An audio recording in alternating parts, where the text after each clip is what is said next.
हम लोग क्या मानते, बस पुरुषार्थ करें, कर्म करें, कर्म के सिद्धांत को हम मानते हैं, कर्म करते जाओ, अच्छे कर्म करते जाओ। लेकिन करते करते, वर्क करते करते किस प्रकार के एटीट्यूड्स रखने हैं ताकि बहुत अच्छा परिणाम मिले।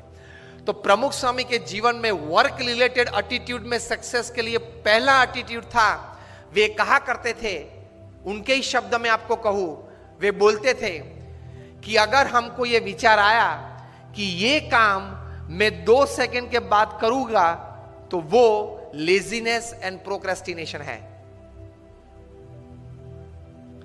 और हम तो काम में किस प्रकार के एटीट्यूड से चलते हैं, आज करना है वो कल, और कल करना है वो परसों, इतनी जल्दी भी क्या है, अब जीना है बरसों।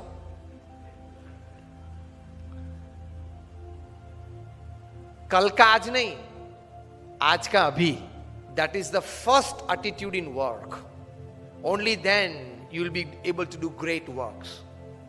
मैंने 400 से 500 से ज्यादा ऑटोबायोग्राफीज ऑफ बायोग्राफीज पढ़ी है, from Sardar Patel to Abraham Lincoln to Winston Churchill to Nelson Mandela to Sachin Tendulkar to Cristiano Ronaldo, everybody. उनके जीवन में से ये बड़ा एटीट्यूड में आपको कार्य संबंधी बात कर रहा हूं कि ये लोग ये मानते थे कि कल जो करना है वो आज होना चाहिए, और आज जो करना है वो अभी होना चाहिए। तो वहां लेजीनेस और प्रोक्रेस्टिनेशन, आलस की बात ही कहां आई, आती ही नहीं है। सिंपल।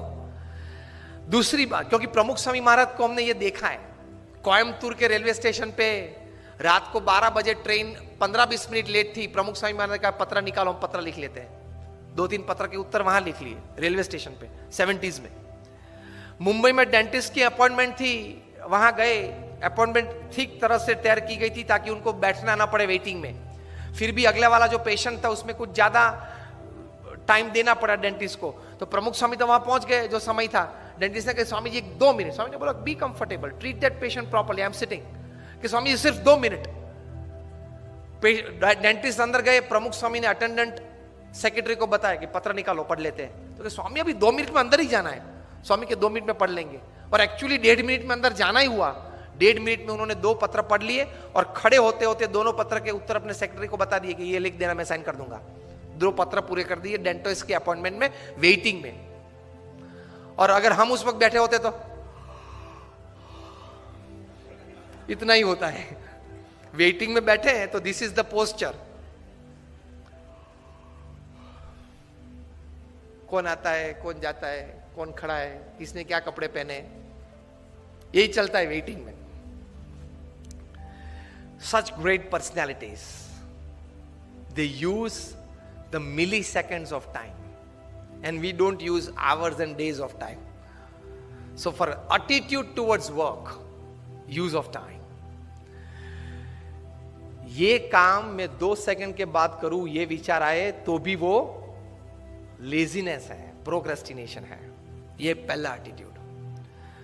दूसरा एटीट्यूड प्रमुख स्वामी महाराज के जीवन में से और इतने बड़े महान हस्तियों के जीवन में से, कि दिन में करीबन कम से कम 2-5 क्रिया प्रक्रिया तो होनी चाहिए जो उसी वक्त उसी समय 50 साल तक चलनी चाहिए। वी अंडरस्टैंड, पूरा दिन तो हम अपने हिसाब के मुताबिक नहीं चला सकते, लेकिन 2-3 क्रिया आप तैयार कर लो। वो दिन 2-3 क्रिया उसी समय हर दिन होनी चाहिए। तो because of that 2-3 small acts और work that you do regularly at the same time every day for years, that will decide the schedule of your day, keep you on time for every other schedule of the day. इसमें इतनी ताकत है। प्रमुख स्वामी महाराज 40 साल तक सुबह 6:40 को walking में आए। 6:40 he is out of his door for walk. 40 years, इतनी बड़ी जिम्मेदारी थी। मैं दावे के साथ कह सकता हूं कि हम लोग जितने यहां बैठे हैं, हम सबका जीवन का पूरा कार्य इकट्ठा कर ले तो भी प्रमुख स्वामी महाराज का एक 1% में भी नहीं आता। आपने एक हरियाणा भवन बनाया, कितनी तकलीफ पड़ी होगी, मैं समझ सकता हूं। ऐसे 1300, 1300 और 150 से ज्यादा हॉस्पिटल्स, कॉलेजेस अलग। And he has given his personal time to 20 million people. 2 crore लोगों को पर्सनल टाइम दिया है. 6:40 को वॉकिंग. हम लोग उनके वॉकिंग के दर्शन के लिए बैठते तो 6:35 होती थी. हम लोग को पता चलता था कि अभी तो 5 मिनट बाकी है, नहीं आए होंगे वॉकिंग में. At 7:30 he used to sit on the stage, come on the stage for his morning puja. For 40 years at 7:30 sharp he would come on the dais.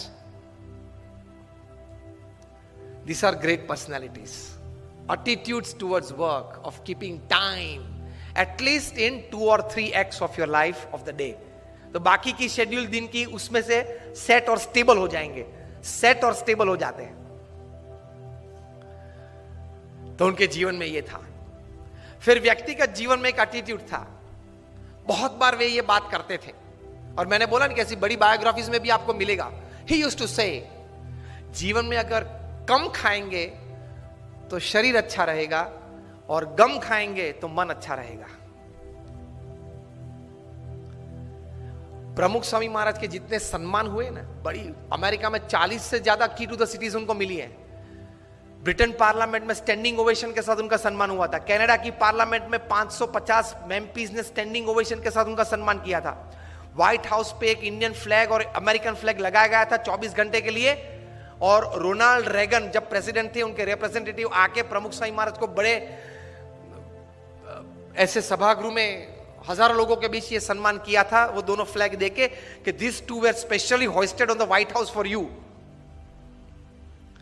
Kenya parliament में स्टैंडिंग ओवेशन के साथ सम्मान.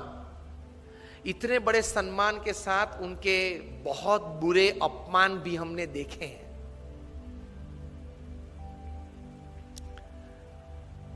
वहां गोंडल में हमारा मंदिर है, वहां 2 पेड़ कटने थे क्योंकि एक्सटेंशन था, प्लान था कंस्ट्रक्शन का. तो कोई एनवायरमेंटलिस्ट आ गया, 5000 लोग सभा में बैठे थे, बीच में खड़ा होगा और प्रमुख स्वामी महाराज को गाली के साथ उसने अपमान किया. तो हमारे 2-3 स्वयंसेवक उनको पकड़ने के लिए, मतलब उनको चुप करने के लिए गए और जोर से चिल्लाने लगा.